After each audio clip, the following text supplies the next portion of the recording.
Temaribet lamchi Temaribet lanta. Hello students, welcome to Temaribet, your geography and history teacher for grade 12. Today we are going to look at the third topic in chapter 3 of grade 12 history, that is about the Zemene Mesafint. The Zemene Mesafint was a period that happened after the end of the Gondarine Period, and it led to many confusions. And do you think that a country can survive as a unified nation if all regional lords become more autonomous and independent?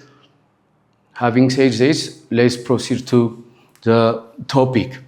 The Zemene Mesafint, or the era of princes, was a special historical period in Ethiopian history that started in 1769 and lasted until 1855. This period marks the end of the Zemene Mesafint due to the coming into power of Emperor Tewodros II. And what are the general characteristics of this period? Lots of political and economic developments happened during the Zemene Mesafint. Politically, Ethiopia was highly divided and regionalism was strengthened due to the power rivalry of different groups, and this regionalism, strengthening of power in regional power centers, resulted in the weakening of central power in Gondar. That means the Solomonic kings of Gondar become nominal kings and actual power was in the hands of regional lords of Lasta, Shoa, Tigray, Gojam, Bagemder, Simen, etc. So it was a period of confusion, a period of division, with no unity, with no central administration, and this fact better illustrated by comparing the amount of money extracted or collected by regional lords and the central kings in Gondar. For example, the regional lords in Shoa and Gondar accrue almost 50 to 70,000 Maria Theresa per year, while the king in Gondar was having only around 3,000 Maria Theresa per year. This simply explained you how power was in the hands of regional lords. And additionally, the Warashe or the Yejju Oromos become dominant power that govern the so-called central administration of the Zemene Mesafint, which centered in Debre Tabor. But I'm saying the Zemene Mesafint was an era with no central authority, one, but a seemingly central power was held by some group of Oromos. This group of Oromos were the Yejju Oromos, and these Yejju Oromos were called the Warashes, and they used the title not king but Ras Gugsa because they are not from the Solomonic descent. Therefore, they respect that taboo, and they simply used the title of Ras Gugsa, and they didn't center themselves at Gondar but in Debre Tabor. And who were these Yejju Oromos or the Warashes? The Warashes, according to your textbook, were Amharanized Oromos with Muslim background, with no real impact on making Ethiopia peaceful and prosperous. They were simply playing the power game. And Ethiopia was not therefore unified under the Warashes. In addition to this political division of Ethiopia or regionalism, there was one catastrophic failure in the religious institution of Ethiopia, that is the Ethiopian Orthodox Church. The Ethiopian Orthodox Church was divided based on some doctrines. Some group of Orthodoxes held the belief that Sost Lidet is true, and the others were adhering to the teaching of the two Lidet or two births. What are these Sost Lidet and two Lidet controversies?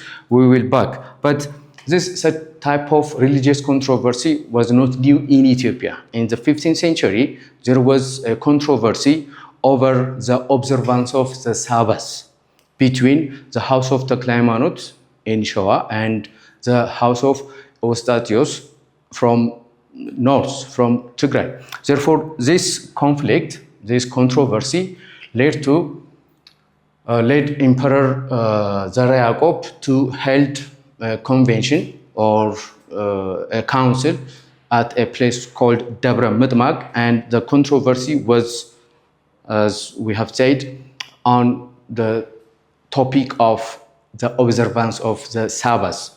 Some groups say Sunday should be observed as Sabbath, and the other groups say Saturday should be considered as Sabbath. And Yacob finally concluded the controversy by making both Saturday and Sunday Sabbaths. So this conflict, such religious conflict, was not in Ethiopia. But after the coming into Ethiopia of the Catholics in the 17th century, this controversy widened, and Ethiopian scholars divided into two camps.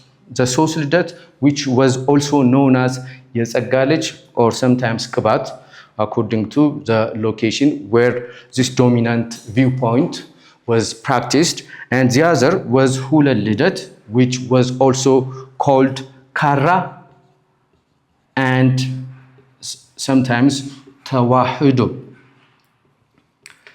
Now, this version, Yejju version of the Sost Lidet camp was initially supported around Gondar and finally in Shoa. Kabat was predominantly, strongly supported in Goja. And this Hulet Lidet or Kara or Tawahudo was practiced in Tigray and Lasta.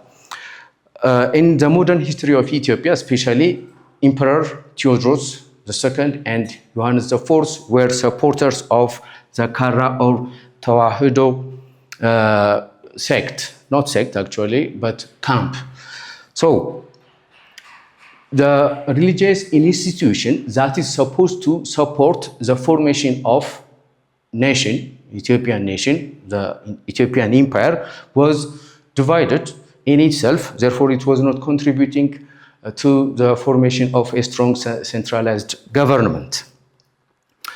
Now, this led to many economic and social disturbances. The first economic disturbance was agriculture was disturbed because farmers were not stable enough to produce more products, one, and trade was not that much widely practiced because the country was infested with bandits, and these bandits were robbing merchants, and the merchants do not want to take risks. Therefore, all the people want to join the army of one or the other bandit or original lord. Therefore, the economic consequence of the Zemene Mesafint was shifting the economically important labor force, that is the peasants, to banditry or robbery. And trade was not widely practiced. And politically, the country was divided, and socially, there was social unrest. There was no trust between different group of people.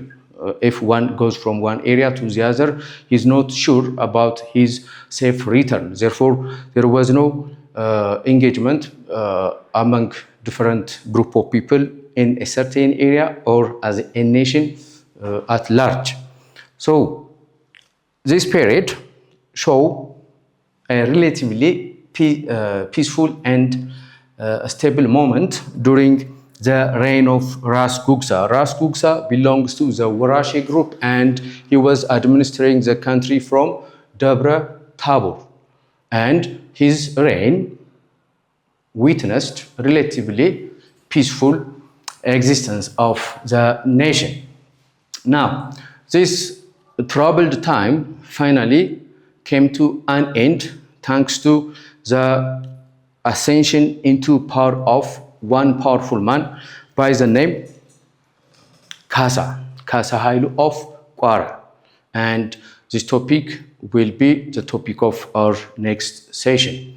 And to have a summary, Zemene Mesafint was a period that lasted from 1769 to 1855. 1769 marks the end of the Gondarine period, and 1855 marks the beginning of the reign of Emperor Tewodros II. And this period, the period between these 2 years, was dominated by the Yejju Oromos or the Warashes. The Warashes didn't unite Ethiopia, but they simply assumed power as power players among equals, not kings or not emperors.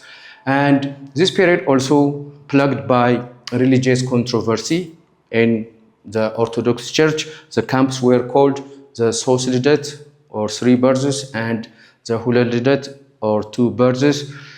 This Sost Lidet had its own variants, the Sost, the Tsagalij and Kabat. The Hulet Lidet were also called Kara or Tawhado. And finally, this controversy was supported by modern emperors of Ethiopia, Tewodros and Johannes, and Tawhado became triumphant.